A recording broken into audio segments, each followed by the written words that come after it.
Valentine week चल रहा है, ऐसे में एक अनोखी लव स्टोरी आपको बताते हैं।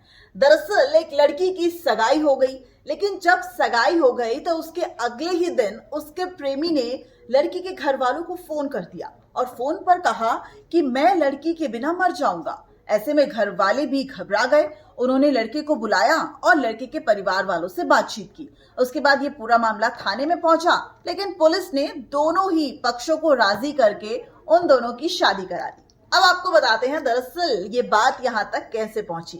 दरअसल 23 साल का दीपक अहरिवार अपनी बुआ की बेटी को छोड़ने कॉलेज गया था। तभी उसके पास के गांव में रह रही शिवानी से उसकी मुलाकात हुई।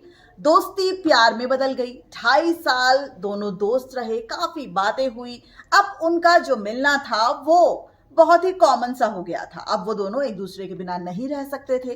2.5 साल की दोस्ती के बाद जब दोनों ने अपने प्यार का इजहार शादी के रूप में किया, तो शिवानी के घर वालों ने शिवानी की शादी कहीं और फिक्स कर दी। अब ऐसे में दीपक बहुत घबरा गया, लेकिन दीपक कहीं अपने घर को छोड़कर चला गया। उसका फोन भी बंद था, दीपक का कोई अता पता नहीं था। ऐसे में दीपक के जो घर वाले थे वो बहुत ज्यादा टेंस हो गए थे।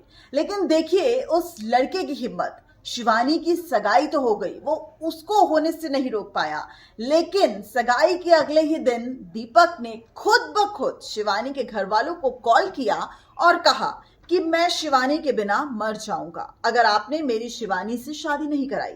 अब ये जब मामला थाने में पहुंचा तो दीपक और शिवानी दोनों के ही परिवार थाने में पहुंचे। अब चूंकि दोनों ही एक ही समाज से ताल्लुक रखते थे, ऐसे में दोनों ही परिवार को शादी से कोई आपत्ति नहीं हुई। हल्दी चढ़ी, रस्में हुई और 4 घंटे में उन दोनों की शादी हो गई, यानी हैप्पी एंडिंग।